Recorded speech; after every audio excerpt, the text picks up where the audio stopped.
Woo! Hey, good morning. You're listening to Conservative Cat on Cities 92.9, the news and talk Bloomington Normal. Man, we've got so much to get to this morning.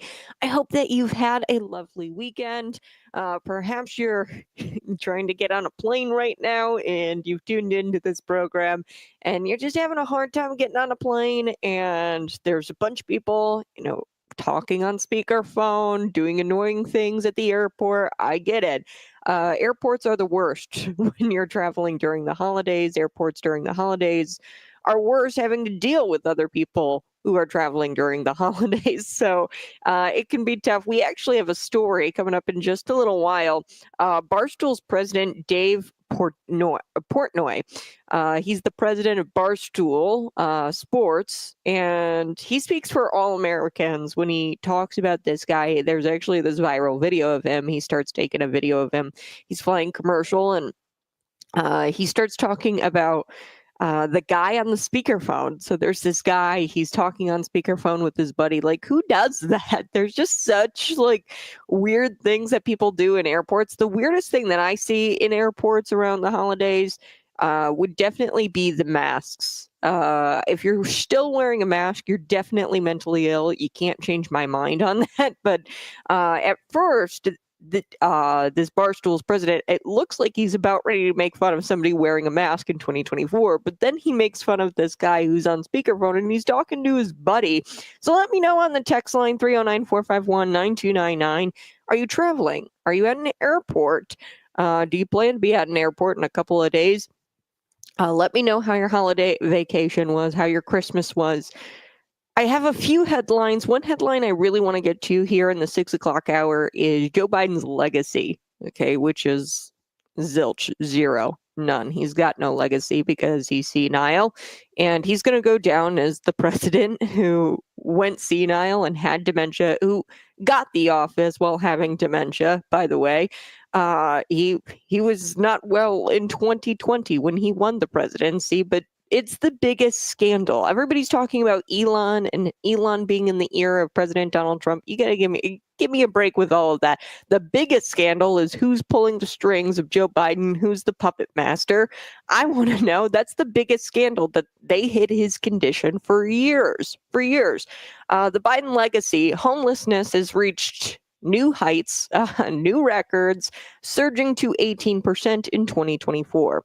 We're going to look at 2023's number that's higher than 2023. So his legacy is there's far more people who are homeless now here in the United States.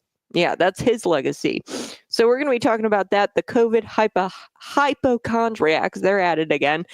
They were at a bowling alley. So it was like 80 plus people who wanted to have a COVID cautious event, and they had air purifiers everywhere. Everybody was masked, and it was just really weird video. Libs of TikTok put it out there, and I love how liberals put out things on social media, and they're like, "Oh, this will be great if I put this out on social media." No, we're gonna make fun of you because that's ridiculous. You get the kids in these gas masks. They're not even like your normal N95 mask. They have the kids in gas masks bowling at this bowling alley, and they're holding a COVID cautious event is what they called it. So we're going to get to that. Plus, MSNBC guest says that we need to acknowledge, she's demanding that we acknowledge Kamala Harris's extraordinary contributions. I can't really think of one contribution that she's made. I can think of, contributions that impacted the American public negatively, i.e. the American Rescue Plan Act, the Inflation Reduction Act. We'll get to all of it here on Conservative Cat Cities 92.9. I'm live on YouTube, Facebook, Twitter, and Rumble. You can go there, subscribe to the channel. I really appreciate you tuning in. Let's dive in. All right, let's dive into these homelessness numbers. Only the left, they're able to take the best country in the world and give you conditions not even seen in third world countries. And fun little fact, I was actually going to school, ISU. You guys know I'm an ISU grad. I got yelled at by a professor because I referred to third world countries as third world countries. They said, "Oh, that's politically incorrect. You need to call them developing nations." Give me a break. Okay, but the left, they can give you conditions that makes your first world country the best country in the world, and then they can give you conditions that not even the third world sees. Okay, the increase, plus they'll give you increasing cost of living. They've increased the cost of living with inflation, and this is inflation we haven't seen in decades. I know Jimmy Carter died yesterday. I'm just so heartbroken. I was listening to the news and I was just like, it's sad when anybody dies, okay? But they were talking about, a squirrel moment here. I got to talk about Jimmy Carter real quick. Yes, he died. I think he was like at 100 years old. He did manage to like get wheeled out and vote for Kamala Harris. You guys remember that video this year where he gets wheeled out, and that's like one of the last things he's ever done is vote for Kamala Harris, which is really, really sad. I don't even know how he was able to vote. He barely could even open his eyes at that point. But everybody on the news, they're talking about, oh, we need to come together as a country, and this is one of these deaths where we can just all come together. And I'm like, guy was 100 years old. Like, this death is going to bring us all together. It was expected. In fact, I think it's kind of, not that he should have died sooner, but it's overdue. The guy was really, really like not well. And then they carted him out there to go vote for Kamala Harris. What kind of family does that? Oh, yeah, Jimmy, I know you're like can't even open up your eyes right now, but we're going to have you vote for Kamala Harris. And give me a break. Nobody cared about his family didn't even care about him. And the way that I see it, you cart out an old, feeble man and have him force him to vote for Kamala Harris when he doesn't even know what's going on. That's wrong. But I just couldn't believe the way the news was reported. Oh, we need to come together and we need to, all mourn Jimmy Carter. Jimmy Carter, there's so many things. I'm not even going to get into it right now. I'll get into it here about maybe, 6:30, something like that. But the Panama Canal, we're dealing with that. How the Panama Canal and how Panama screws us over. The Panamanian president, I went over this a couple of weeks ago, how he is, oh, we pay for everything, and, we're rising the cost on Americans to do business in the Panama Canal because we're putting it back in the infrastructure of the Panama Canal. Give me a break. The United States gave you that for $1, and it was shouldn't have never happened under Jimmy Carter. So he did a lot of terrible things, that guy. Not saying that it's not sad when people die. It is sad, but it's definitely not one of these deaths where it's going to bring together a polarized nation. No, I don't think so. He was 100 years old. It was expected. I don't know. I don't understand it. Everybody's all torn up about it. I'm like, the guy, he was suffering. He was 100 years old, and nobody cared about him, back in November when they carted him out there and made a big show of him voting for Kamala Harris. Nobody seemed to care about him then. All right, so back to this, the homelessness. Like I said, the left, they can take the best country and they can turn it into a third world country. They can give you conditions that you don't even see in third world countries. You should take a look. Actually, I was just in Michigan, Detroit, Michigan. I went to an ELO concert this year, and they looks very similar to the Bahamas, actually. So I was in the Bahamas this year as well. And the ELO concert in Detroit there, they've got the barbed wire around all of the car dealerships, so people don't lift the cars. And they've got the same thing in the Bahamas. So, I mean, when you say, oh, America is the best country, you've got the left turning these cities, and you've got the Joe Biden administration saying, yeah, it's all right, go ahead, turning these cities into cesspools, turning these cities into third world countries or tiny third world cities. I mean, it's sad. It's really sad. So more money that the left spends doesn't address homelessness, by the way, because it seems like the more money we spend on homelessness, the worse the problem actually gets. Because the homeless population just reached record levels and increased to 18% in 2024. Okay, but we're spending more money on addressing homelessness than ever. More money, and it's almost like the education system, right? You've got more money spent per child, and the kids come out stupider and stupider and stupider. Okay, they come out more stupid. the more money you spend. So things aren't adding up here with the homeless issue. Additionally, it's incredible that America can take on the burden of the world and house foreign nationals while slapping Americans in the face, and they're treated like second-class citizens in their own country. Yes, it happens. Foreign nationals are given housing stipends, $2,000. I just did a story, I think it was out of Connecticut. They were living in these luxury apartments, and they got to stay there for a couple of months rent-free, whereas an American had to pay like $2,000 a month to stay in these luxury apartments. So, according to CBS, homelessness in the U.S. jumped 18.1% this year.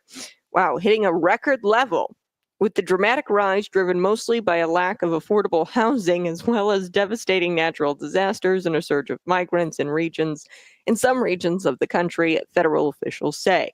More than 770 people were counted as homeless in a federally required tallies taken across the country during a single night in January of 2024, according to the U.S. Department of Housing and Urban Development, their new report that has come out. So 770,000 people were counted as homeless in one single day. Now, these numbers are likely undercounting the homeless problem because the HUD report, the U.S. Department of Housing and Urban Development, HUD, their report doesn't include people staying with like friends, family, anything like that. These are just straight up people on the street. So there's homeless people who kind of like do this couch bouncing, or they're staying with friends or family, and they don't have a place of their own, but they're like couch hoppers. But couch hoppers aren't included in this data, so it's probably even more than that.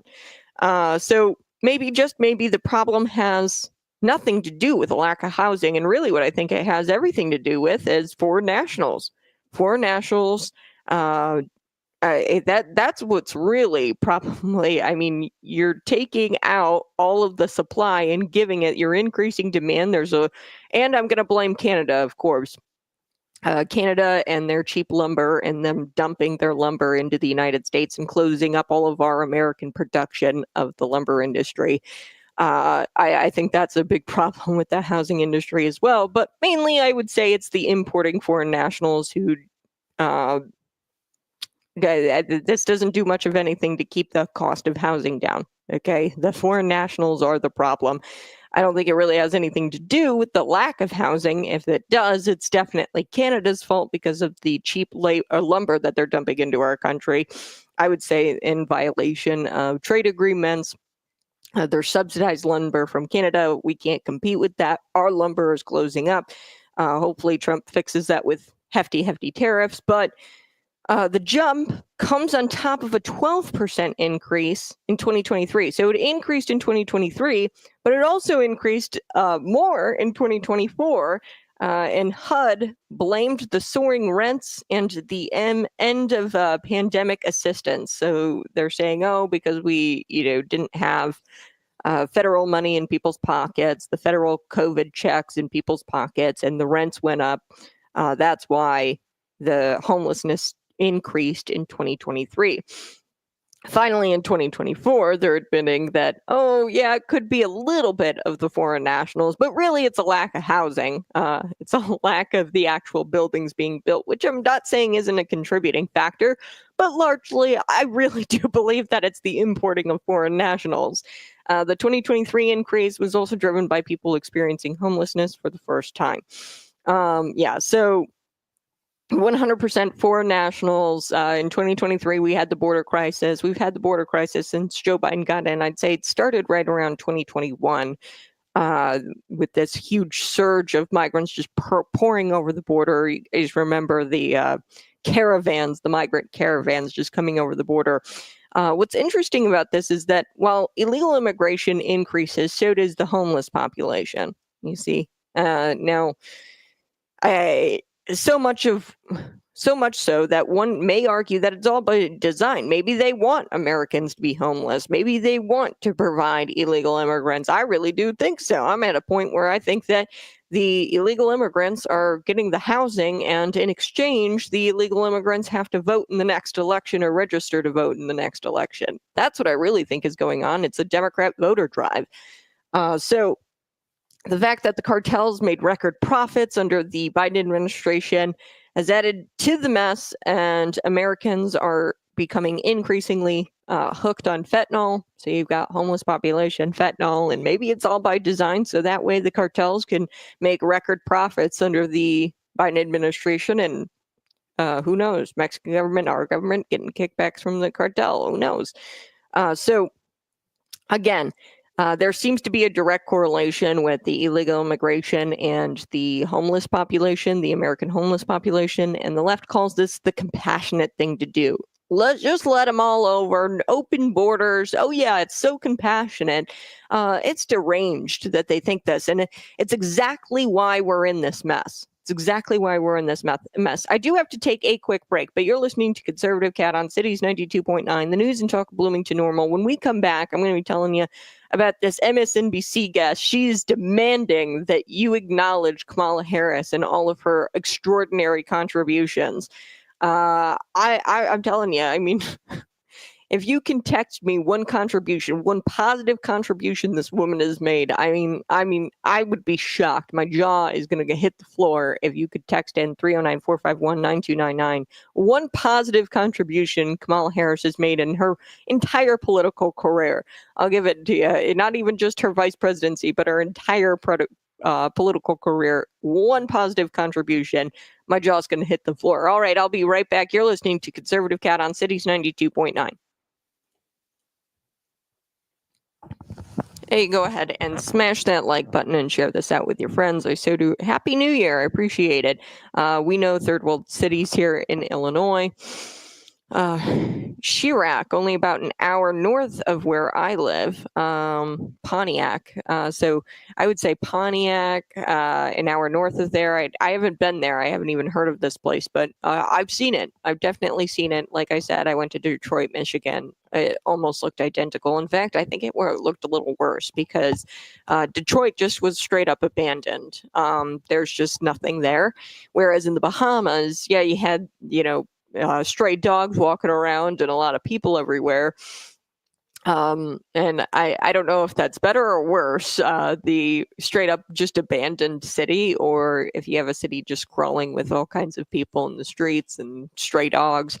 But there's cities like that too. San Francisco, I could probably actually, let me share this video with you. I think you guys are going to get a kick out of it. I didn't play it because it's not great. For radio, it's just like the pictures. So it's like a scrolling picture, like scrolling pictures of people homeless, just so that way you guys understand that the United States homelessness has surged over 18% in 2024, according to federal officials. And, this is Joe Biden's legacy. The U.S. Department of Housing and Urban Development says 770,000 people are homeless under President Joe Biden. Yeah, 770,000. So when people say, oh, he's got an amazing legacy, and people now with Jimmy Carter dying, they're like, oh, his legacy is so great. Really? Are you sure about that? I'm pretty sure under Jimmy Carter, there was all kinds of record inflation as well.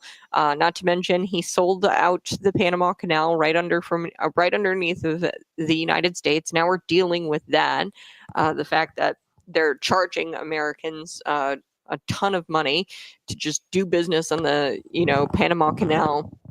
And they're raising the fees kind of unfairly. And they say, oh, well, it's going back to the infrastructure and we're putting it right back into the infrastructure of the Panama Canal. But it is Panama's, okay? But you wouldn't be able to do that without American dollars and without raising the fees on Americans for doing business in the Panama Canal. So therefore, it's the United States who are contributing to the positive infrastructure with the Panama Canal. So it's not really yours, Panama, because if you need the United States and if you need to fee, tax, and just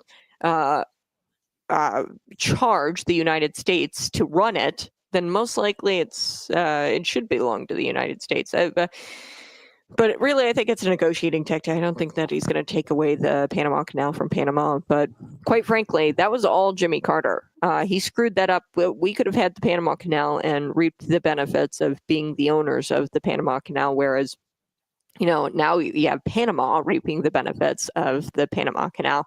So the U.S. Department of Housing and Urban Development, they say 770,000 people are homeless under Joe Biden. The surge comes after 2023 saw a massive increase of 12%.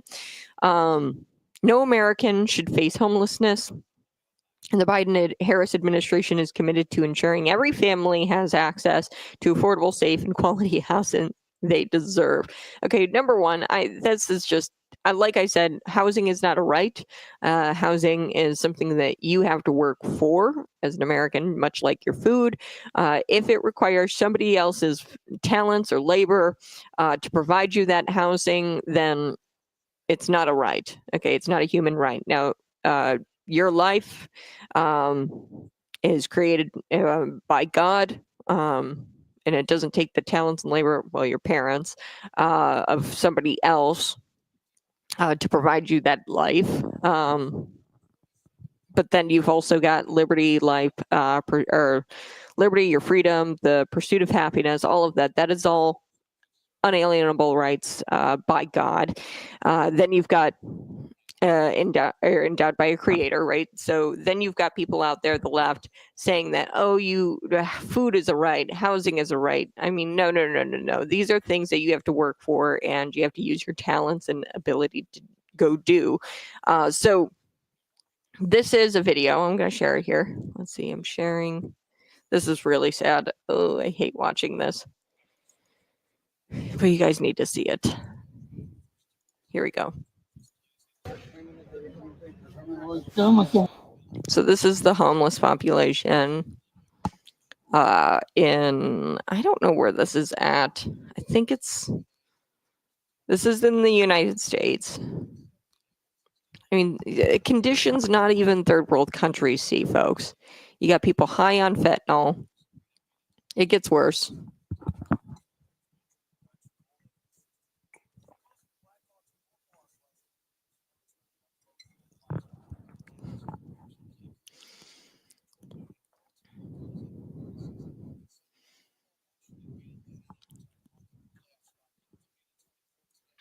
Wow.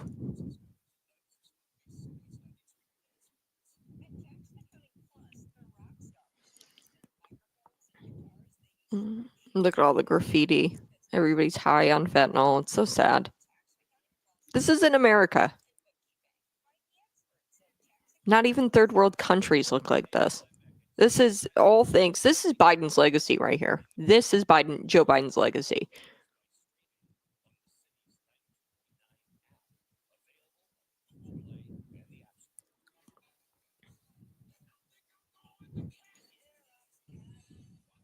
Yeah, that's definitely Joe Biden's legacy right there. Hey, go ahead, smash that like button. We're going to be back talking a little bit about this MSNBC guest who says and demands that you need to acknowledge Kamala Harris's contributions.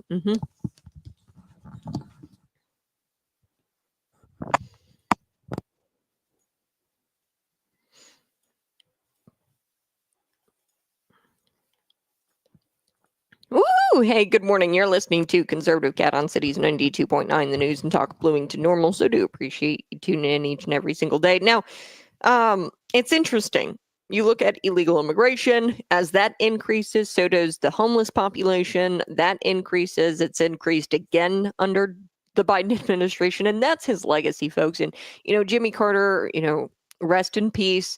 It's always sad when somebody dies. This guy was 100 years old, and it just bothers me the way the news talks about it. They're like, oh, this is like a really pivotal moment for all of us to come together. What are you talking about? The guy was 100 years old. He was a terrible president. He had no legacy, much like Joe Biden's not going to have a legacy. His legacy is going to be increasing the homeless population and getting more Americans hooked on fentanyl. Okay, so that's his legacy. Jimmy Carter's legacy is selling out America and giving the Panama Canal to Panama. And he did all kinds of terrible things during his presidency. So, when people are like, oh, Joe Biden's going to have such a legacy. What do you mean such a legacy? He got people hooked on fentanyl. He made the homeless population increase. And he's only made the situation worse. Cartels are making record profits under the Biden administration. So again, like I said, there seems to be a direct correlation here. illegal immigration and homeless Americans. Duh.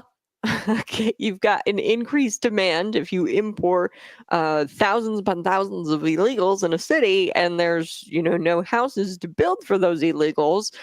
You've increased demand, and there's no supply to meet that demand. Of course, there's not going to be housing for Americans, and there's going to be record homelessness. The fact that the left calls this compassionate, oh, let's just open up the border. It's not compassionate for anyone, folks. It's not compassionate for the illegal immigrants. It's not compassionate for Americans who wind up homeless because there's no houses available. Because it's all being eaten up by the illegal immigrants. And I don't know about you, but I think that this is all by design. I really do. It's because the cartels are making more money than ever. Americans are hooked on fentanyl at an alarming rate. And then you've got more homelessness. Then you've got more illegals getting government subsidies and government subsidized housing. And they're, hey, I love the Democrats. I'm going to vote for the Democrats. Then at the same breath, you've got Democrats out there trying to get it to where illegals can vote in our elections. It happened this past election. There was actually a Chinese national. He was a Chinese student, and he was here. And he was not allowed to vote in the election, but they counted his vote anyway. It was a straight up. They just said, "Yeah, we know he's not an American citizen, but we're going to count his vote anyway." What do you mean? Oh, man. So the only people who benefit from the Biden administration or have benefited from the Biden administration are foreign nationals, drug cartels, cartel members, and nonprofit organizations, all at the expense of the American people. And this is exactly why the left lost, by the way. This is why they lost the 2020 election and Kamala Harris did not get in, because you don't benefit. The people who actually are supposed to be voting in this country, the American citizens and the people that the Biden administration should be helping, they're sick of it. And we know that we'd be better off without these people in charge. So according to MSNBC, though, you've got Kamala Harris is like the best thing since sliced bread, and she should be remembered in history. And we should view her legacy as something that's beneficial for the American people, and as if she's done something beneficial for the American people, and that she's got this huge legacy. Yes, this MSNBC guest says that she's going to go down in history, and we should recognize her extraordinary contributions. Unclear what she means by that, extraordinary contributions. I don't know what she's done except cause the worst crises in American history, the border. Okay, the border is wide open. She's the border czar. And then you've also got inflation, and she was the tie-breaking vote on these two bills, the American Rescue Plan Act and the Inflation Reduction Act. And that's what caused this hyperinflation. So let's take a listen to this MSNBC guest. I think you're going to get a kick out of this. Here we go. And I think history is going to look kindly on her term. She was an extraordinary advocate on issues that matter to women in ways that we have never seen before. And I think, like many women, and really anyone who is the first, who is a trailblazer, they carry an extra heavy load, and the burden is, really upon them. It is an incredibly difficult road to, path to walk, but she's done it with grace. I think she's made some really important strides on behalf of women in the country. I think the ways in which especially she's defined the abortion rights issue as a freedom issue in this time will be looked back on as defining. And I hope we, take a moment to acknowledge her extraordinary history-making contributions and not just, leave her sole legacy as having lost the presidency, because there's so much more that she's accomplished in her time. And I think what? She lost. There is no legacy. She lost. These people rely on abortion, and it's their only thing, and it's really pathetic. It's really deranged, and it's quite evil. The fact that this is the only thing that they've got is abortion, and they thought that pretending Kamala Harris could have an impact on abortion would hold their hand all the way up to the ballot box. They thought for sure that Kamala Harris, saying abortion is freedom or reproductive freedom or whatever, they thought for sure that was going to get her to the finish line, and they were holding her hand all the way to the ballot box. as if Kamala Harris could do anything about abortion. The Supreme Court ruled on it, folks. We've had the Supreme Court ruling. It's given up to the states. You've got states that are really, really extreme, like Illinois, where you could probably club the baby on its way out. And then you've got, states like Georgia who have a 6-week ban. Hey, after 6 weeks, you can't abort your baby anymore. You've got different places, and there's a diversity, right? For people who claim that they love diversity, they sure seem to want to attack it. So you've got different states doing different things, and she can't do much of anything. Okay, the Supreme Court already ruled on it. So even if she were to be president, what was she gonna do? Okay, unless she wanted to just completely ignore the Supreme Court ruling and be an actual dictator and fascist. People don't care much about abortion, though, as it turns out, and we didn't vote over that issue, and everybody could have seen this coming, where she was going to lose, because that's all she ran on was abortion, abortion, abortion. And, that doesn't really matter much to a lot of people who are just trying to make ends meet.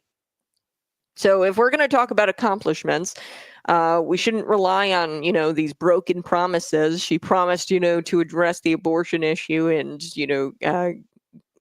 provide more abortion. Okay, that if you want to say that's your legacy, sure, it's a broken promise. You didn't fulfill it because you didn't win. Okay, this promise of more abortion for women, you didn't even get that done because, one, you didn't win. Two, even if you did win, you probably wouldn't have been able to do it constitutionally, for sure. You would have done like this dictator fascist thing where you implemented like a federal abortion law that allows women to abort their children whenever. The Supreme Court already issued their ruling, so anything that she did outside of that ruling would have been going up against the Supreme Court, and that's not how we do things here in this country. So if you're going to talk about an accomplishment, why would you talk about abortion? She didn't do anything. That's not an accomplishment. Accomplishment is actually doing something. So these people ran with it. And they're like, oh, she did so much for abortion, although she didn't do anything for abortion. There's only one thing that I can think that she's done, like actually done, which is issue tie-breaking votes for the Inflation Reduction Act, American Rescue Plan Act, and we know that resulted in some of the worst inflation America has seen in a very, very long time. I point to the Inflation Reduction Act all the time. What they put in there were multiple things that they put in there, but there was one thing that they had put in there. It's like a $7,500 tax credit for Americans who want to purchase an electric vehicle. You get government money for that. And guess what happened? Ford came out and they increased the cost of their electric vehicles by $8,000. Okay, that's what inflation is. They passed these terrible, terrible laws, Inflation Reduction Act, American Rescue Plan Act, and it just caused record inflation. So additionally, she lost the election, folks. She has no legacy. She's a loser. Okay, losers don't have legacies. Okay, so it's so pathetic to sit there and claim that losing candidates somehow have a legacy. You're the loser. History doesn't remember the losers. Okay, you're not going to have a legacy, Kamala. Nobody's going to remember you.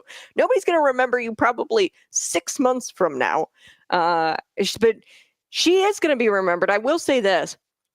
She's going to be remembered as somebody who covered up the Biden mental health decline.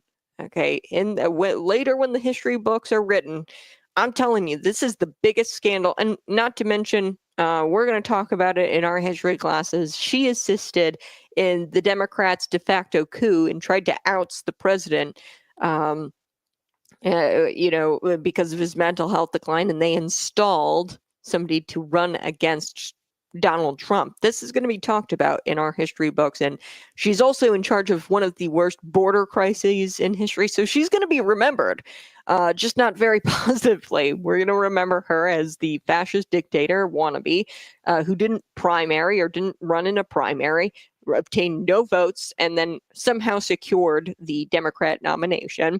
And then you've got the coup of getting Joe Biden out of there. Hey, Joe, if you don't do this, we're going to invoke the 25th Amendment on you.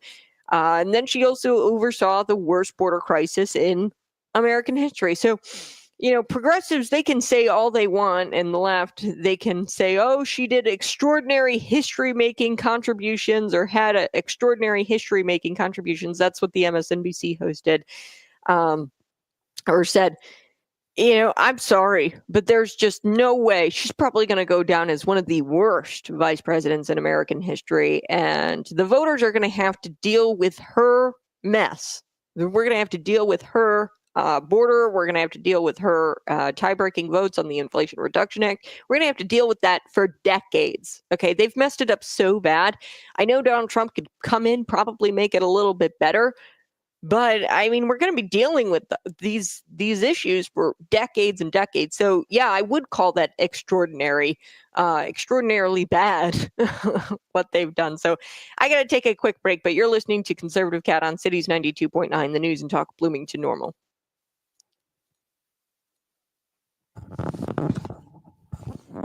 Delusional idiots with money. Yeah. That's interesting.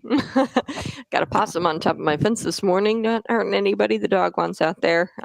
We actually kind of brought a possum back to life when I was a kid. It was like real sick, and we brought it inside, and we had all kinds of critters growing up. It's what happens when you live in rural America. But the dog definitely will chase the possum. I've got a dog, and she's a Cracker Spaniel mix. And she loves the small game hunting, so she's real into the chasing the squirrels and going after the bunnies and all of that. So I gotta run every morning and try to grab her when she goes after the bunnies. But when we come back, we are going to talk a little bit more about.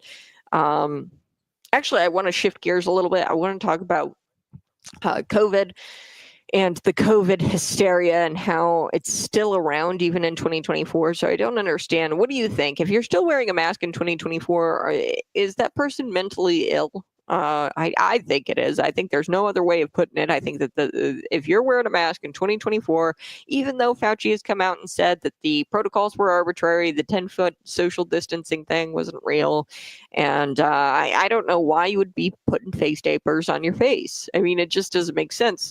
It's not in anybody's best interest to be putting that kind of that face diaper on your face, and the fact that you're still doing it in 2024 tells me that you really don't get out much, do you? You must listen to maybe MSNBC. I don't even think MSNBC is out there talking. I don't know what kind of media you're consuming. Maybe like a Reddit channel, or like you're in this Reddit thread and you're like in this echo chamber with crazy lefties. But nonetheless, about 100 people went into this bowling alley, and it's in Oregon. It's in Portland, Oregon, and they wanted to signal their virtue here, and they got all kinds of air purifiers. They were wearing masks. Then these weren't even like your typical N95 masks. They were like gas masks, and they had these kids strap on gas masks on their face and go and bowl down these lanes and everything. And I was just like, my jaw dropped. I was like, this is 2024 and we're still doing this nonsense. And it's been proven that the mask does nothing to prevent the invisible sniffles of COVID-19. Okay, it was not even remotely beneficial, and Fauci is the one who admitted all of the protocols are arbitrary. So we're gonna get to that. I think you guys will get a kick out of the video here. Libs of TikTok shared it out. They put it on the internet. The liberals, they put it on the internet, and they're like, "Oh yeah, this sounds like it's a good thing to put out there. Of course, we're going to make fun of you. This is ridiculous. Why would you be going to a bowling alley?" It's called a COVID cautious event that they wanted to have, and they went to a bowling alley, and they brought their own purifiers. They requested that all the employees mask up, and they did. And it's just to call that mentally ill is an understatement. Now, these poor people, they're suffering from hypochondria, really, really bad. So we're going to get to all of that. But like I said, I don't think that Kamala Harris is going to go down as an extraordinary history maker. And I think she's actually going to go down as one of the worst vice presidents in history. and we're going to have to deal with this mess that she's made for decades and decades and decades later. So go ahead, smash that like button, share this out with your friends. I'm going to be right back in like 2 minutes, and we're going to come back and talk about the COVID hysteria. Plus, I've got so much planned this morning. I mean, I've just been going. We've got these prominent public health officials coming out now, and they're laying the groundwork for a new pandemic for the incoming Trump administration. I hope that we can see right through it, right? They're at it again. And they're saying that we have to start to worry about the bird flu. So we're going to be back with that here in just a little bit. Go ahead, smash that like button and share this out with your friends.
Woohoo! Hey, good morning. You're listening to Conservative Cat on Cities 92.9, the news and talk of Bloomington Normal. Coming up, we're going to be talking a little bit about the COVID hysteria. Yes, it's still going on. And like I said, folks, if you're still wearing a mask in 2024, I don't know if there's any other way to put this, but I think you're mentally ill. I really do, because where are you getting your information from? We've already got Tony Fauci out there saying that all of the protocols were arbitrary, and, at best, they were arbitrary. And anyone who thinks wearing a face diaper in 2024 is a good idea, you're mentally unstable, and I don't know where you're consuming your news or your media or what you're reading online. You must be in like a Reddit thread or something, and you're being brainwashed by your lefty buddies. But nonetheless, about 100 people, folks, they had what was called a COVID cautious event in Portland, Oregon. Of course, it makes sense that it happened in Portland, Oregon. But they wanted to signal their virtue, and they brought all kinds of air purifiers and wore masks. And these weren't just your classic like N95 masks, by the way. These were like gas masks that they had strapped onto children's faces. And they went to this bowling alley, and they paraded around like they were doing something that was going to stop the invisible sniffles. Okay, that's really what this was. They're like, signal my virtue. We are preventing the spread of COVID-19 in 2024, and they're wearing masks and air purifiers, and they're at this bowling alley. So, libs of TikTok, they put out this really interesting video. I'll get to it here in just a little bit, and then a little bit later, speaking of COVID, there's a new pandemic. And they're at it again. The public health officials, the public health elites, the voices that we all heard in 2020, they're laying the groundwork for another pandemic as we get closer to an incoming Trump administration. And it's the bird flu, right? They're freaking out about the bird flu. You've got Deborah Birx out there saying that this is going to be worse than COVID-19. So they're already laying the groundwork for yet another pandemic. And President-elect Donald Trump, as he prepares to take off as these so-called public health experts and so-called public health, really they're activists, they're ginning up a new pandemic. This one is called the bird flu. Not the bird flu that's been around for decades, but a new one that infects livestock and could possibly mutate into a killer virus that's much worse than COVID. That's what the public health activists say. So we're going to come back. We're going to talk a little bit about that. You're listening to Conservative Cat on Cities 92.9, the news and talk, Blue into normal. Hey, go ahead and smash that like button, share this out with your friends. We're going to come back and we're going to be chatting a little bit about the bird flu. And then there's also a story I want to get to. Let's see. I think it's, what story did I want to get to? I do want to do kind of like a roundup. The Center Square has a lot of really good articles out there, a roundup on what laws have been passed in Illinois. So we're going to look at Illinois laws impacting employers that are going into effect January 1st. There, we could also look at some laws that are impacting parents. There's a couple of laws that impact parents. There's laws on the books that are impacting landlords going into effect in 2025. January 1st, 2025. So the 1st of January is when a lot of these laws start to take effect. And we're going to take a look at a few of these. I do want to kind of start maybe with the landlords, just because as I talked about the homeless issue, the homelessness, it's increased by 18%. And to be honest with you, it's probably because not only the illegal immigration, but also states that make it inaffordable to have and have housing. And it's because of laws like House Bill 4768. It prohibits landlords from retaliating against a tenant if that tenant complains about living conditions. Okay, so I know that sounds good, but here on the Senate floor, here's what State Senator Andrew Chesney said. He's a Republican. He said, policies like this make affordable housing impossible. He says, what this bill does is if somebody complains to a landlord and the landlord fixes it, it actually opens up the landlord to litigation. So you've got this landlord having to deal with all of these frivolous lawsuits. Of course, the landlord is going to start increasing the rent to cover his ass for these litigations that could come out. And you might not even complain, right? But landlords, if they're going to provide the housing and if they're going to, make money doing it, which is what they have to do, otherwise nobody would be landlords, they're going to have to raise the rent in order to deal with all of these frivolous lawsuits that come out of it. And I might not even what they'll just do is they'll account for that. They're going to say, hey, because, you as a landlord, you'll sit down and you'll account for, okay, I got to have this much money, if something happens and I'm going to raise the rent here, if I have to deal with lawsuits in litigation. So they're just going to wind up raising the rents on everybody across the board in order to prepare for possible frivolous lawsuits that come out of this new legislation, where you can just file a lawsuit on a landlord if you think really that they're retaliating against you. Perhaps they're not retaliating against you. They just raised your rent, or they said, hey, you're going to have to pay for, the washer that went out, or you're going to have to pay for, because I can't continue paying for the washer if you're just going to overload the wash machine. You're going to have to pay for it. I'll allow you a one-time, that's happened, to people, not me. I'm a great tenant. I was a great tenant when I was renting, but, that's happened to people that I know. They had a wash machine and they kept going out and out and out. And really, they were just probably hard on the wash machine, these tenants, and overloading it. And the landlord just said, look, hey, I can't afford keep putting a new wash machine in there. You're going to have to buy your own. Okay. If you're going to keep ruining my wash machines. So, this is to bully landlords into not raising rents or charging tenants for, extra wash machines and things like that. And there's always two sides to this. I understand that some landlords could be, what do you call it? Just jerks.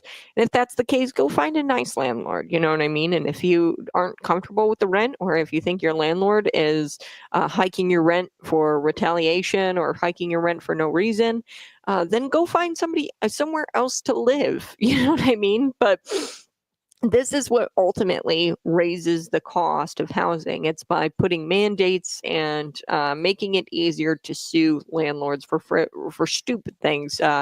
If you think as the tenant that the landlord is retaliating against you, and it's going to make it impossible for them to raise rents when they need to.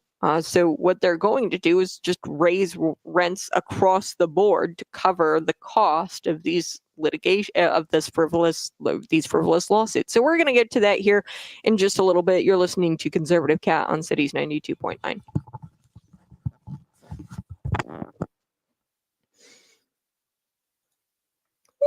Woohoo! Hey, good morning. You're listening to Conservative Cat on Cities 92.9, the news and talk Bloomington Normal. So blessed that you are here with me today. I do want to talk a little bit about bird flu in the 7 o'clock hour. Because that's a thing.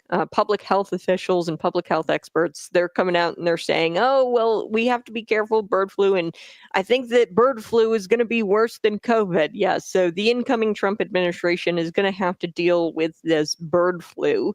Not that it's not the bird flu that's been around for decades, by the way. This is a different one. It's a mutated one that actually infects livestock and could possibly mutate into a killer virus. That's much worse than COVID. Apparently, according to the experts, right, the so-called public health activists, they're ginning up this pandemic, really. So we're going to get to it. But I do also want to talk about this story that comes out of Portland, Oregon. You guys will get a kick out of this. And let me know in the comments section. I'm live on YouTube, Facebook, Twitter, and Rumble. If you wear a mask in 2024, mentally ill or not, I think you're mentally ill. I think you've got a little bit of hypochondria going on. And I feel for people actually who wear those face diapers on their faces, because it makes no sense. And it makes absolute no sense, especially because you've got Fauci admitting that those protocols were arbitrary. So take a listen to this. This is Libs of TikTok. They just reposted what the liberals had posted about their COVID cautious event at this bowling alley. Take a listen. If I can get it to play. Tons of kids, and they were all having a great time. There were ball ramps. It was completely accessible. We were able to accommodate people who needed extra space or specific conditions. We were really well spread out here, and like these lanes have like bumpers that come up for individual bowlers. It's a completely new world. And this really charming bowler was explaining that you can't hear her because of the mask and the noise, how she hasn't been bowling in years, and she doesn't, and her brother don't get to do this sort of thing, pull that off. And she's showing you the nails she got done at the Manny Petty event we did on Friday. And then this is her brother kind of saying the same thing, but a little bit more sullenly because he's a boy. Yeah, and more bowling. Sometimes people were better than others. All right. So they were just walking around this COVID cautious event. They had all kinds of air purifiers. These kids had like not N95s on, but like gas masks. So we're going to break it down here next at the top of the hour. You're listening to Conservative Cat on Cities 92.9. What do you think? Mentally ill? Give me a text 309-451-9299 if you're still wearing a mask and if you're holding COVID cautious events in 2024. Give me a break. I'll be right back.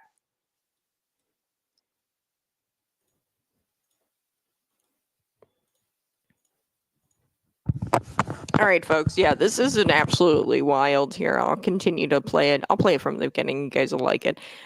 Here we go. Take a listen.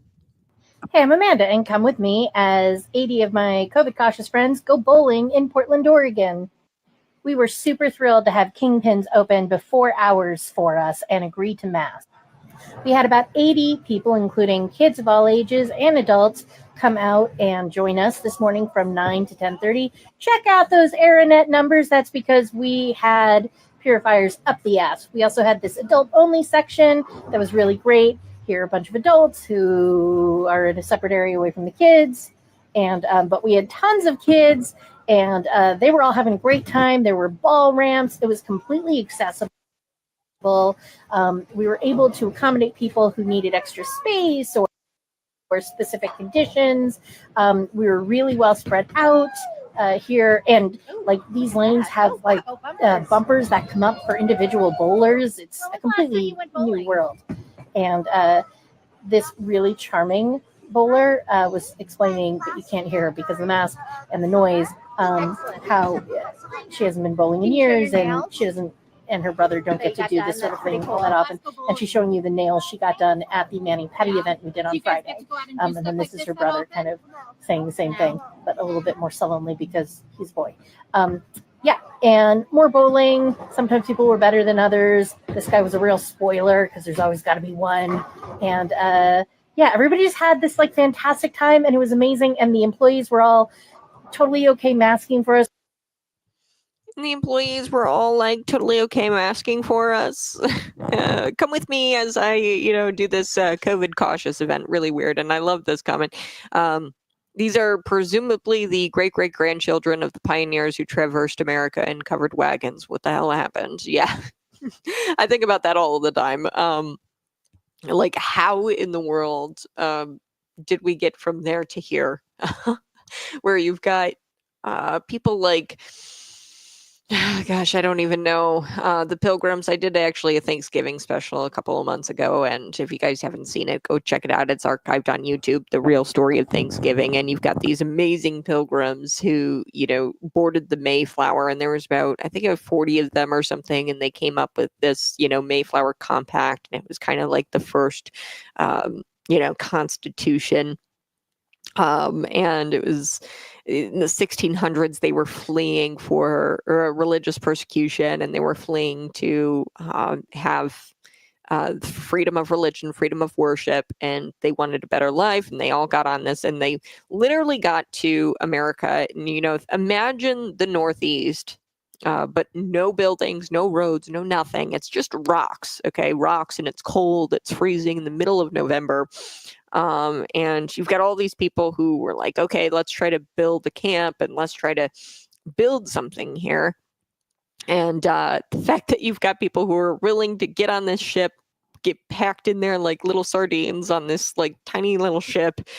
People think that the Mayflower was like this gigantic ship. It wasn't actually. It was, pretty small. And they traveled this huge ocean to just get to America and have a better life. What we know now is America. They didn't know it was America back then, but the new world, right? And they went there to freely practice their religion.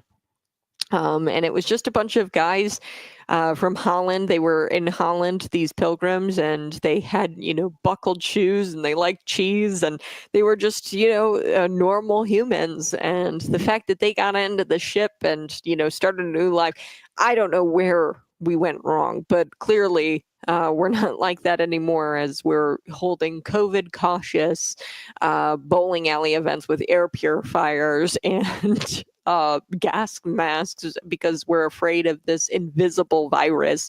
I'm not saying that people didn't die during COVID. I'm not saying that people didn't contract COVID. And that it's not real, or that it's not a real virus. It definitely is a real virus. However, these arbitrary at best protocols like masking and 6 feet social distancing and even the vaccine, okay, none of that helps with COVID-19. And anything that these so-called public health experts say is just total trash. You've got ivermectin, you've got monoclonal antibodies, you've got all of that was suppressed, that information of how to truly address COVID-19, having diet exercise, getting vitamin D, getting outside, not wearing a mask, not vaccinating. All of these things actually help you when, avoiding the transmission of COVID, spreading COVID. All of that stuff. Actually getting better helps you stop the transmission of COVID and preventing yourself from getting COVID by making sure you're not vitamin D deficient. That's a big one, is vitamin D. If you're not taking a vitamin D supplement, and, Dick Durbin, I talk about this all at the time, where Dick Durbin, he goes after the supplement industry. He wants to regulate it and everything. And the Democrats are all pro-regulating the supplement industry. And the reason is because these are really effective and they're cost effective as well. A bottle of vitamin D costs way less than a hospital trip or getting sick with COVID and needing a tank of oxygen, all of that. It's all more cost effective, just some vitamin D and taking that supplement. And they go after the supplement industry, the Democrats do all the time, because it's a threat to big pharma. Which is why Dick Durbin has tried to regulate the supplement industry by, forcing them to put things on their labels and forcing them to, down their dosage to make it less effective. And really, it's just a big ol' here you go, big pharma. I'm going to try to take down the supplement industry. But there's nothing wrong with vitamin D every single day. The way I kind of phrase it, I'm always skeptical. And I was like, should we really be taking supplements? And the way somebody phrased it to me a long time ago was, we are no longer, eating food with our hands. We're no longer, because of hygiene and things like that, we've kind of adapted to this lifestyle where we don't get those vitamins and minerals in our diet. So a dietary supplement like vitamin D every day is very beneficial. We're inside a lot of the time. If you have an office job, you're not getting outside every single day. So you have to kind of make up for that with a supplement. So yeah, vitamin D.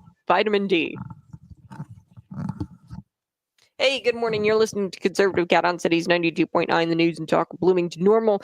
So do appreciate you tuning in each and every single day. Yes, before we took the break, I was playing you a little clip. It was like, come with me for a COVID cautious event that we're throwing at this bowling alley. And it's this woman on TikTok. She talks about how they have this COVID cautious event. In 2024, they're all masked up, and it's not your normal N95 masks either, okay? It's your gas masking, like these children who couldn't be more than 10, 12 years old.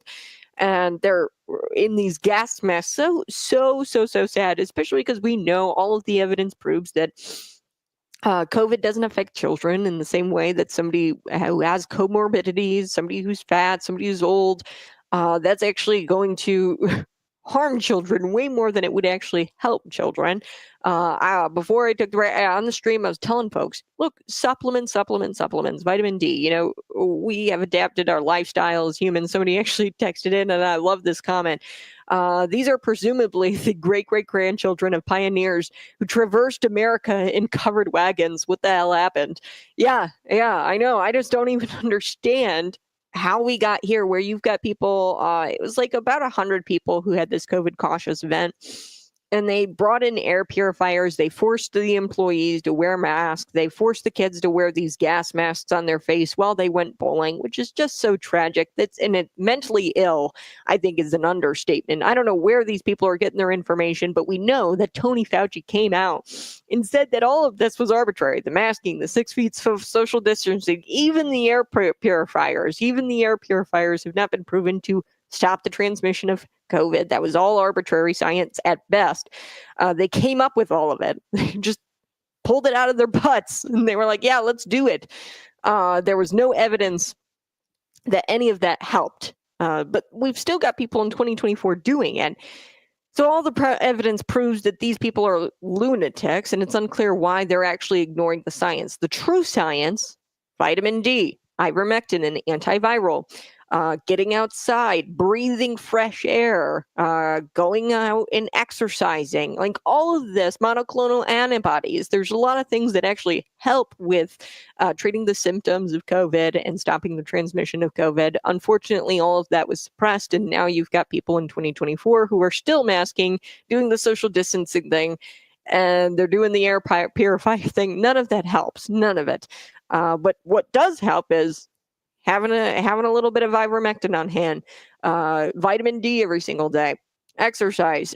Definitely not putting your kid in a gas mask to go bowling. I mean, firstly, this does nothing to stop anything. Secondly, this actually spreads germs. They incorrectly parade around in their humid face diapers, humid face masks. And they create an environment there where there's bacteria and viruses, and they thrive under the mask. And thirdly, these children are going to be living with severe hypochondria.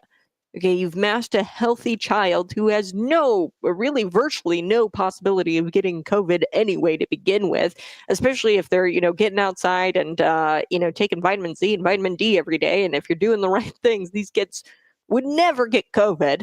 And unfortunately, they're going to have to live with now severe hypochondria because you've masked up this child, 12 years old, in a gas mask, folks. This is like a full-blown gas mask that she's wearing to go bowling, and they have no control over this. And that's where I really start to get angry is, they have no possibility of, like, really virtually no possibility. I mean, there's always a chance that the kid is going to catch COVID, but if you're doing all the right things, it should be pretty easily, you should be able to recover pretty quickly as a child. Additionally, the fact that the bowling alley actually entertained this, and they said, yeah, we're going to mask, yeah, we're going to let you come in, and we're going to, host this COVID cautious event.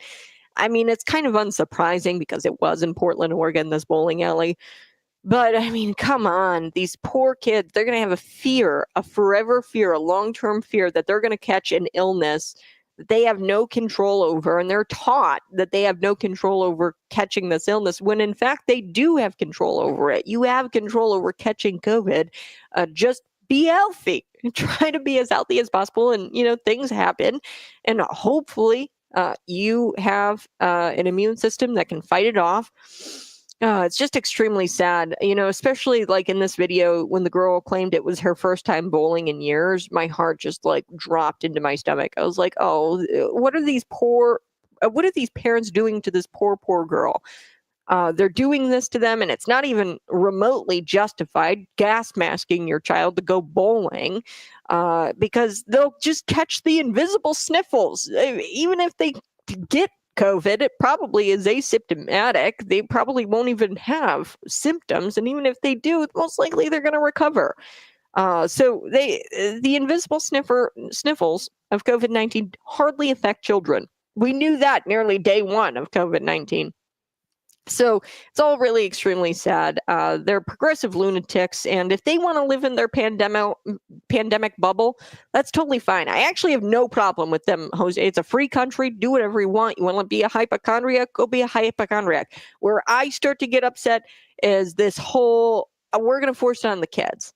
Okay, because the kids have no control over that. They live in that household, and you're masking up a child, and you're teaching them that they will get a virus and they have no control over that, which is not true. It's just straight up lying to your children, and it's making your kids sick because you're masking them, and there's viruses and bacteria that live under that humid environment. It's just so sad. And the effect that is going to have on kids. I haven't been bowling in years. I haven't been bowling in such a long time, and they're living like in this pandemic bubble. Let the kids be kids. It's not justified what you're doing to them. All right, I have to shift gears, otherwise I'm going to be real upset. Dave Portnoy, he's Barstool Sports president. He's kind of a funny guy.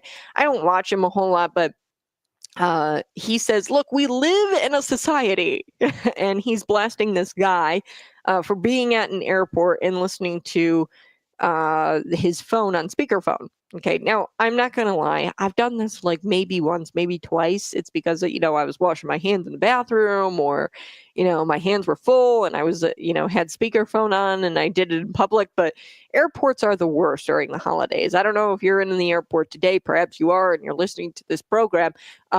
Maybe you're planning on going to the airport. It's about that time where you're going to be traveling during the holidays. Airports during the holidays are the worst to deal with. And it's even more worse when you have to deal with other people who are traveling during the holidays.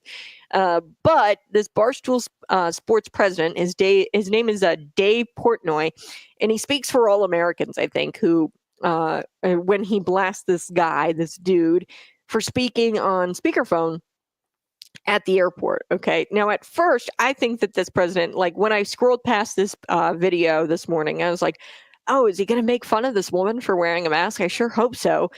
There's this woman in the background at the airport wearing a mask, which is just so annoying. It bothers me so bad. I thought he was going to make fun of the woman in the mask wearing a mask in 2024, but the camera pans to the left, and then you start to see this guy talking on speakerphone at the airport. Let's take a listen. Here we go. So I'm flying commercial with Caselio bankrupted me. I gotta be honest, I don't get people like this. Who puts their buddy on speaker like this? It's crazy. Does he even hear me talking about him? Like, just take it off speaker, put it in your phone. It's basic human decency. As George Costanza said, we're living in a society. We're living in a society. It's basic human decency. So I see this all the time, like people talking on speakerphone, or like they're just doing really weird things, and it's like they're living in their own like little bubble, and they have no self-awareness. No, they lack a self-awareness, and you have a lack of self-awareness to the point where you're having a personal conversation on speakerphone in public. And to have that kind of level of lack of self-awareness must be kind of nice. To live blissfully, just unaware of your surroundings, as if you're the only person in existence. I mean, that must be a pleasant state of life. I don't know. And I'm not ripping on everybody. I understand sometimes you are hectic and you're not thinking and you put your phone on speaker. I get that. But I'm seeing it more and more. Where people are just totally unaware of their surroundings, especially the young kids. This guy, he was a boomer, I think. But the young kids, a lot of younger kids, they might not be on speakerphone, but they've got their AirPods in and they're talking on the phone very, very loudly because they can't hear what's going on around them. Because they've got the AirPods in and they're just walking around totally unaware of their surroundings. And look, I get it. We all need something to do at the airport. It gets boring, especially when you got to get there like 4 or 5 hours early because you don't know how long it's going to take to get through TSA, commie TSA. But God created beer for you to drink. Okay, just go have a beer and relax a little bit. Why you got to talk on speakerphone and get your earbuds in and listen to some music, maybe watch some videos, but to talk on the phone. Like, whatever happened to just taking your phone, putting it up to your ear and talking like this? That's what it's designed to do. And the AirPods I think are even worse. Like if you're talking on the phone with AirPods in, because you're so engrossed in that conversation, and then you're also speaking really loudly because you're not aware of what it sounds like on the outside because you got the AirPods in. So just watch some videos on your phone. Okay. And I don't like it when people are listening to videos when they've got the sound on, and they're just scrolling and they've got the videos on their phones and they've got the sound on. Like, if you're going to do that, put the earbuds in. If all else fails, if you've, determined a lack of consideration for everyone around you is in play, at least have an interesting conversation. Okay. So if you're going to lack the self-awareness and if you're going to talk to somebody on speakerphone, then have an interesting conversation so I can kind of eavesdrop and listen in, right? I do this all of the time. If people are, on the phones, the AirPods, and they're talking really, really loudly, I try to figure out like, oh, what kind of conversation are they having? I'd love to hear like some gossip or some, oh, he's cheating on who, and he's cheating on this girl. I'd love to hear some of that, or like some political gossip, maybe some, just spilling the tea. Stock tips would be nice too. If you, were talking about stock tips, that'd be kind of interesting to listen to. So if you're going to talk on speaker with somebody, don't just have a conversation of, oh, how's it going, back and forth? What are you doing today? That's not interesting. Give me an interesting conversation so that way I can enjoy it, listening to it. So the only way to deal with people having a conversation at the airport on speakerphone or with the AirPods and they're talking really loudly, the only way to deal with those people is to publicly shame them. And that's exactly what Dave Portnoy did. He's the Barstool Sports president. He got online and he made fun of him, which I think was really, really funny. Go ahead, smash that like button, share this out with your friends. If you're watching on YouTube, if you're not watching on YouTube, you can find me at any time and subscribe to the channel. We're going to come right back and we're going to be talking a little bit about bird flu. No, it's not the bird flu that's been around for decades. Apparently, it's a mutated bird flu, and public health officials are coming out and saying, oh, this is going to be much worse than COVID-19. It's the new pandemic. See, they're already at it again, folks. They're at it again. And the prominent health voices, they're laying the groundwork for this new pandemic amidst Donald Trump coming in for his 2024 term. So I'll be right back. You're listening to Conservative Cat on Cities 92.9.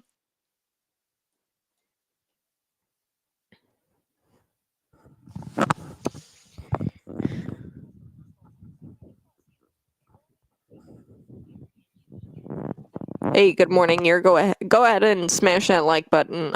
Beneficial parts are synthesized by big pharma. 80% of pharmaceuticals are derived from natural plants. Yeah, so I think that there are some good pharmaceuticals, and it's just a matter of, what actually works, and not what is going to be the most costly for the individual, for the patient. Okay, that's really what our healthcare system is all about, is how much can I charge this person while they're here trying to seek care. That's what I think our healthcare system has turned into, is how much can I actually get this person to spend on these treatments and on these pharmaceuticals and on these pills. How much can I get them to spend, rather than what's going to be the most effective. If we get back to what's going to be the most effective, which really I think a lot of America, a lot of health problems we see here in America could be dealt with a very simple change in diet and exercise and sleep. I don't think a lot of Americans get 8 hours of sleep, 7 hours of sleep. It really does make that big of a difference. When you don't have sleep, you lose all willpower and you wind up overeating, which of course causes obesity and all kinds of things. It could lead to heart disease. Actually, you're more prone to heart disease if you're like sleeping only 4 or 5 hours a day. So sleep, eating what you eat, and exercise. A lot of Americans' health problems could be fixed with that. But of course, we know that doesn't cost anything, and they're not in the business of providing you the cost-effective treatment. They're in the business of getting you to spend the most money. So that's why ivermectin, this antiviral that was commonly used for years and years and years, they didn't recommend ivermectin because it didn't cost anything. It was a cheaper medicine. So like I said, I don't think that all pharmaceuticals are bad. Ivermectin is a pharmaceutical. It's just a more cost-effective one, and it's not promoted as being helpful towards stopping the spread of COVID-19. Smash that like button, share this out with your friends. We're going to be right back. You're listening to Conservative Cat.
Whoa, whoa, whoa. Good morning. Hey, you're listening to Conservative Cat on Cities 92.9, the news and talk of Bloomington Normal. President-elect Donald Trump, he's preparing to take office. But guess what the public health activists are doing?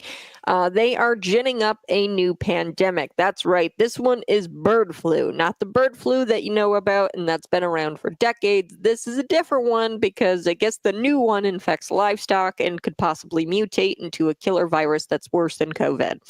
Yes. So let's take a listen. Here we go. The hysteria has started.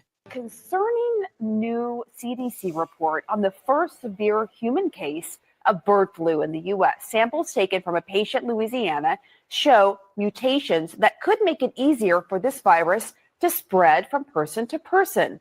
Now, right now, there's no evidence it's been passed along to anyone else, and the CDC says risk to the public remains low. But experts warn a single mutation like this could potentially lead to another pandemic. The virus may mutate and become more easily transmitted person to person. So the more this virus circulates and specifically co-circulates with human strains, that's going to increase the odds of the virus evolving to more human-to-human transmission. And that of course, could signal another pandemic.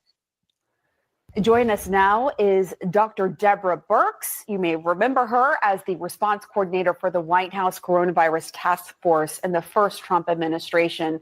We are very fortunate to have your expertise as we try to figure out what's going on with the bird flu and what it could mean.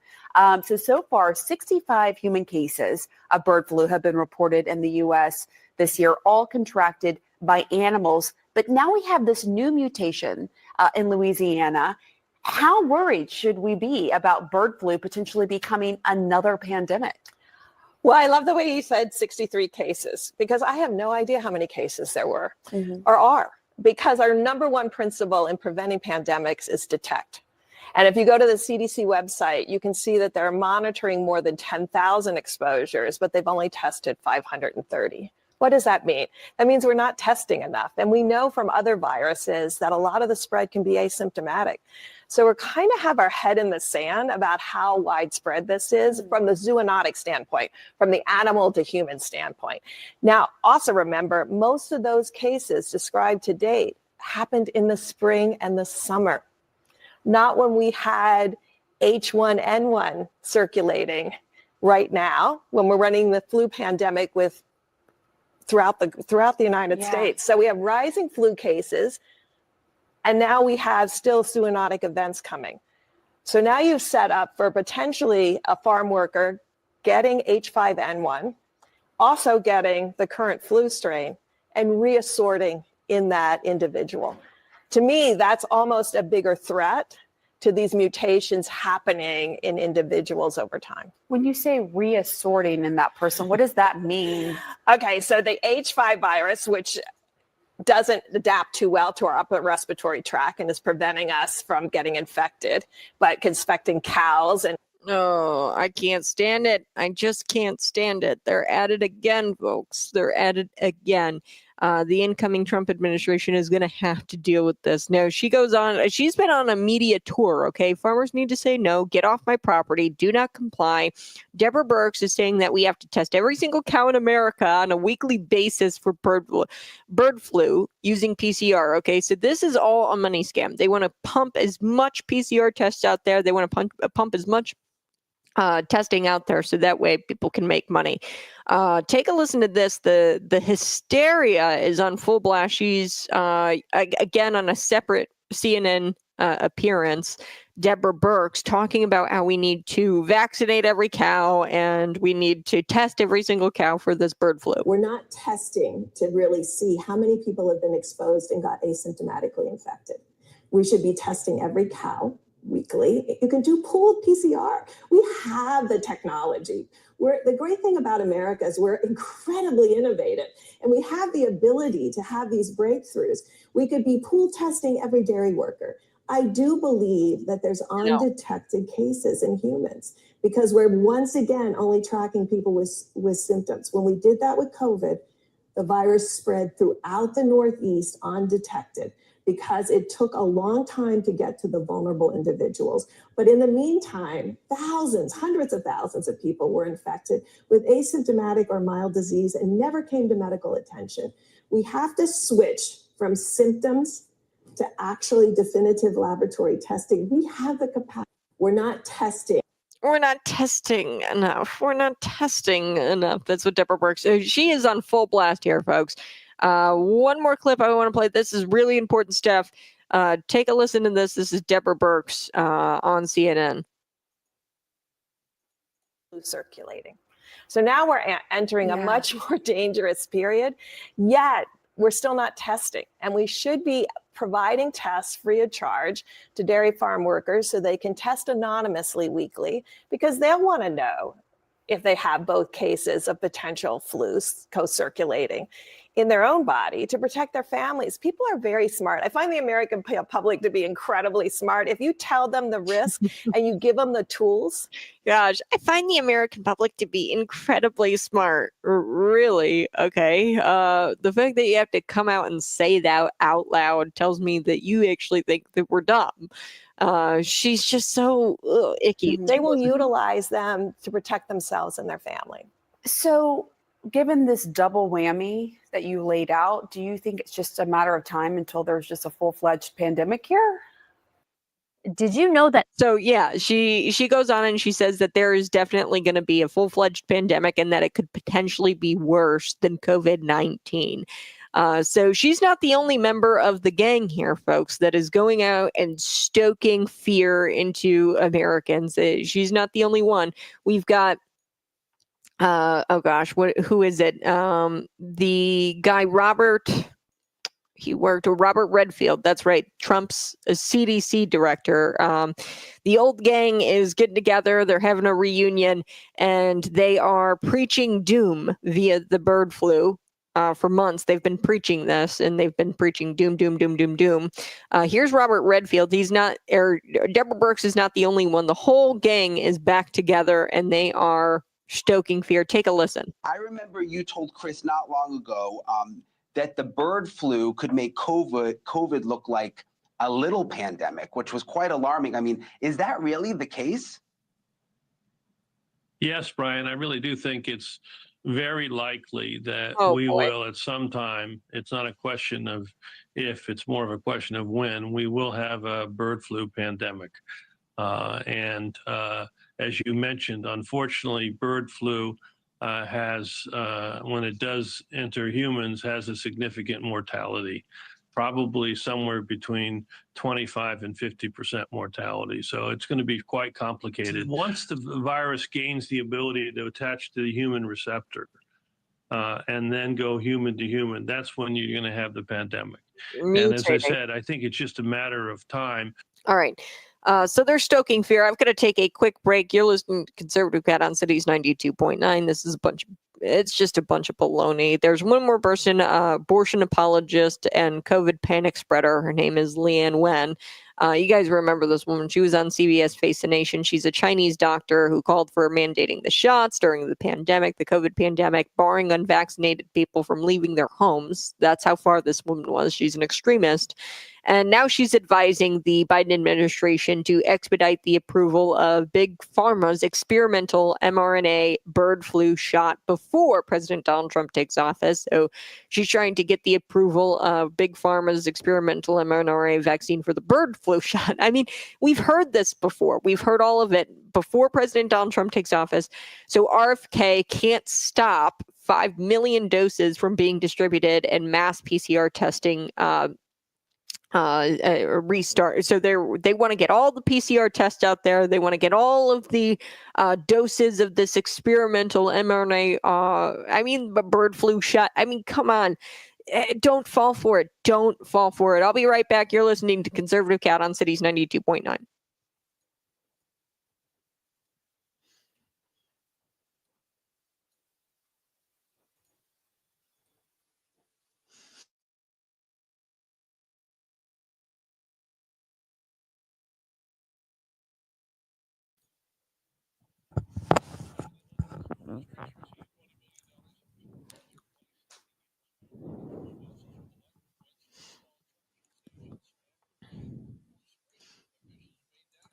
Hey, good morning. What do you think? Are you scared of the bird flu? Do you think this is going to be the new pandemic? Is it going to be worse than COVID? Are you listening to these people anymore? Robert Redfield, Deborah Birx. You've got Leanne Wen here, or Leanna Wen. I don't know how you say her name. She's a Chinese doctor. She recommended that unvaccinated people not be allowed to leave their homes. And now she wants the Biden administration to expedite this experimental MNRA bird flu shot. And they want all the PCR testing. This is a big old money grab for Big Pharma prior to Donald Trump getting into office. They want to do this before RFK gets in, and they want to administer and get out 5 million doses of this experimental vaccine.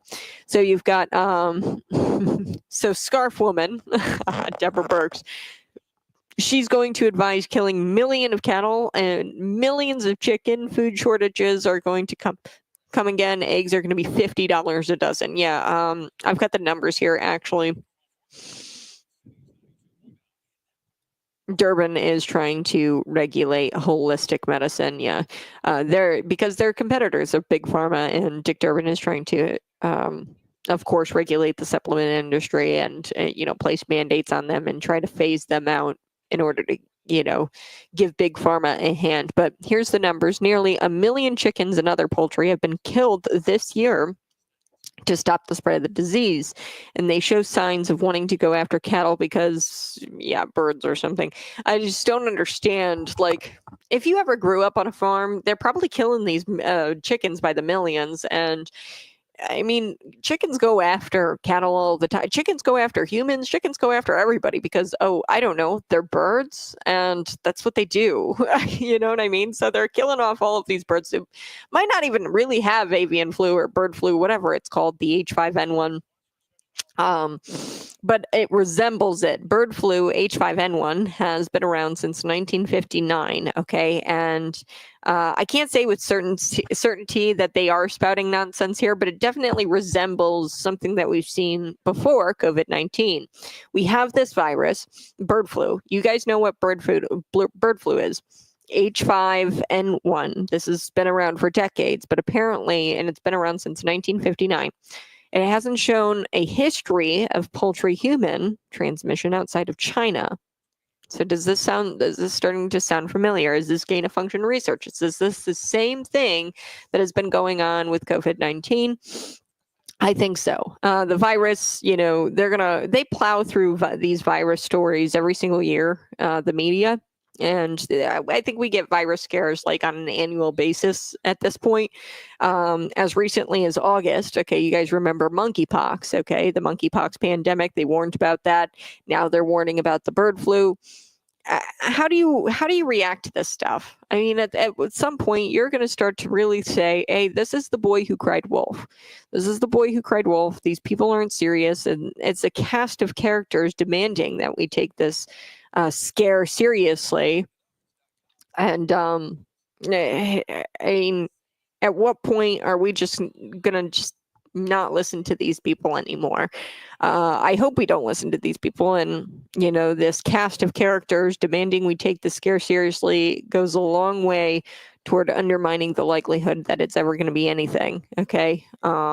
Other than a line. Really what this is, I think it's an attack against the incoming Trump administration. That's what I think it is. They're demanding we take this seriously. And I don't know how long or how seriously we're going to wind up taking it, but really what I think it is just a line of attack against the incoming administration. They warned about monkeypox pandemic in August, right before the election, to kind of scare people into, voting a certain way. That didn't stick. Now they've got this new bird flu mutation. It's going to be worse than the COVID-19 pandemic. Give me a break. Always some kind of flu, swine flu, Ebola. Yeah, I mean, it's just every single year they come out with this. And I think it's just a tactic or an attack on the incoming administration. It's all politics. I'm going to be right back. You're listening to Conservative Cat on Cities 92.9.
Hey, you're listening to Conservative Cat on Cities 92.9, the News and Talk Bloomington Normal. Robert Redfield, Trump's former CDC director. You've got Deborah Birx out there. The gang is back together, and they are itching for a reunion. That's what these people are doing. They're itching for a reunion. They want to get together, and they want to shove another vaccine down your throat for bird flu. Yes. So they are actually trying to get this experimental vaccine out there. What this is, it's a mRNA shot, and they want to get it out there before Donald Trump comes in. And this is an attack on his administration. Make no mistake. Here we go. This is Lena Wen. She actually, during the COVID pandemic, said that she didn't want unvaccinated people to leave their houses, and she wanted to force unvaccinated people to stay in their houses. Now she's recommending that Joe Biden approve and expedite this process to approve the mRNA shot for the bird flu. Take a listen. What should be happening in the Biden administration right now that isn't going on? Yeah, there are two main things that they should be doing in the days that they have left. The first is to get testing out there. I feel like we should have learned our lesson from COVID that just because we aren't testing, it doesn't mean that the virus isn't there. It just means that we aren't looking for it. We should be having rapid tests, home tests available to all farm workers, to their families, for the clinicians taking care of them, so that we aren't waiting for public labs and CDC labs to tell us what's bird flu or not. And the second very important thing is, this is not like the beginning of COVID where we were dealing with a new virus, we didn't have a vaccine. There actually is a vaccine developed already against H5N1. The Biden administration has contracted with manufacturers to make almost 5 million doses of the vaccine. However, they have not asked the FDA to authorize the vaccine. There's research done on it. They could get this authorized now and also get the vaccine out and to farm workers and to vulnerable people. I think that's the right approach, because we don't know what the Trump administration is going to be doing around bird flu. If they have people coming in with anti-vaccine stances, could they hold up vaccine authorization? If they don't want to know how much bird flu is out there, could they withhold testing? I mean, that's a possibility. And I think the Biden administration in the remaining days should get testing and vaccines widely available, so that at least it empowers state and local health officials and clinicians to do the right thing for their patients. Dr. Wen, is bird flu in humans super dangerous? Well, the World Health Organization estimates that in prior outbreaks of the bird flu, that the mortality rate is 52%. 52%. However, in this most recent outbreak, it seems that most cases have been mild, and maybe some people even have asymptomatic infection.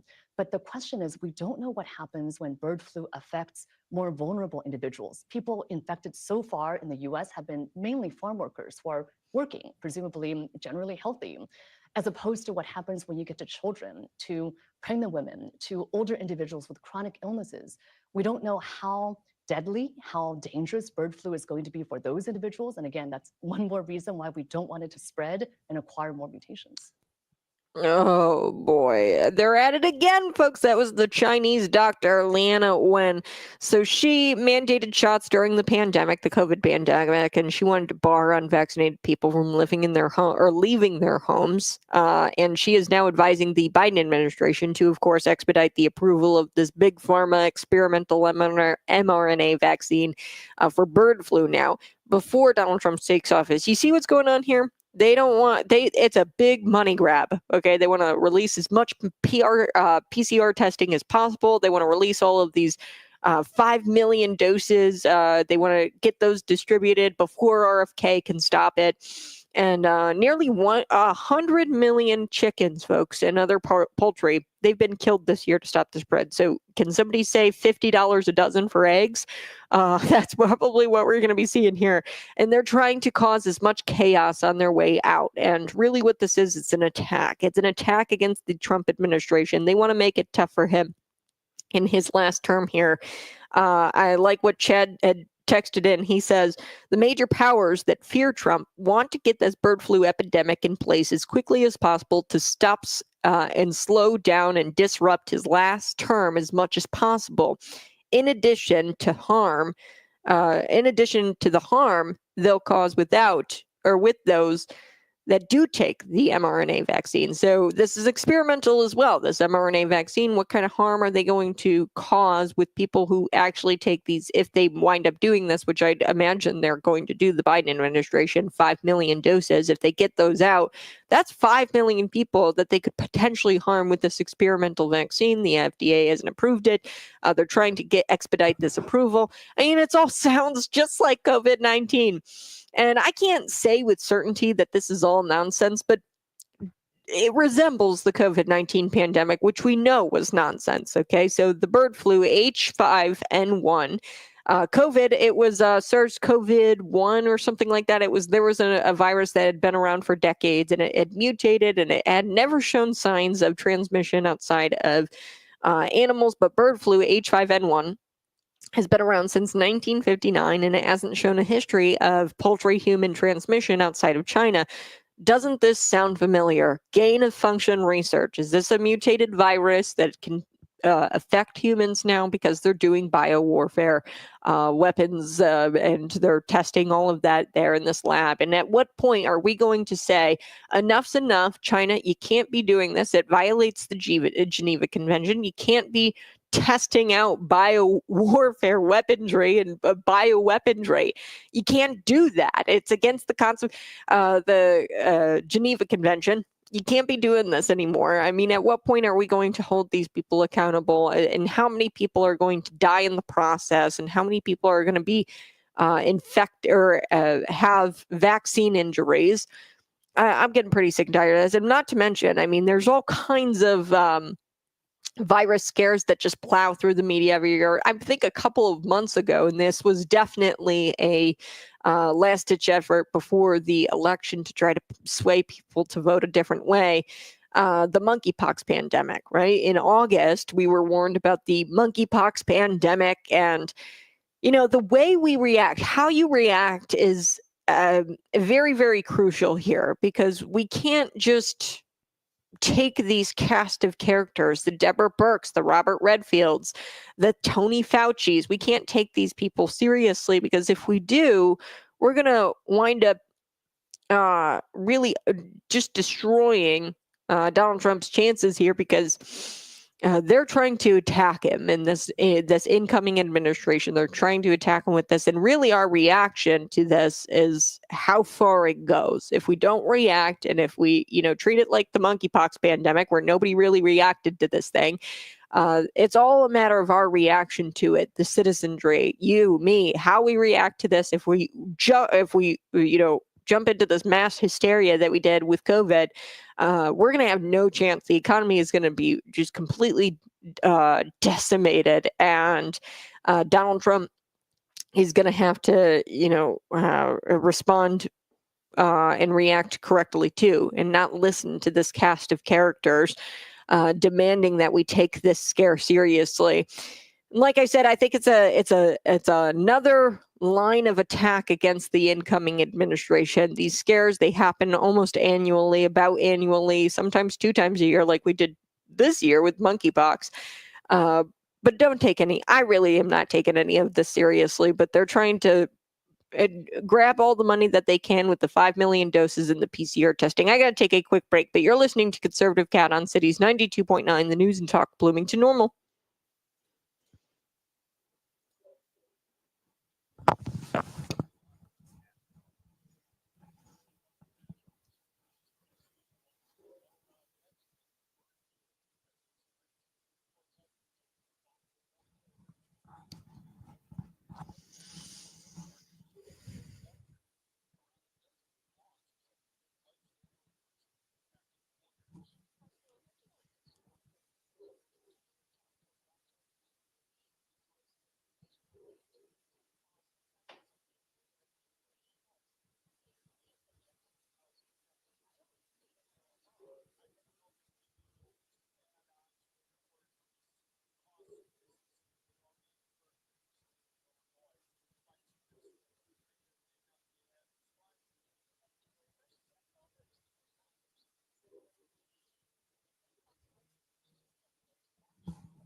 See, I just absolutely love our listeners. You guys are just so in tune with what's going on. I love this text. The Flexner Report must be updated from 1909, the Rockefellers' influence and takeover of the medical schools, pushing chronic treatment of disease, and going back to holistic training when we actually cured diseases and created medicines that you didn't have to be on for your entire life.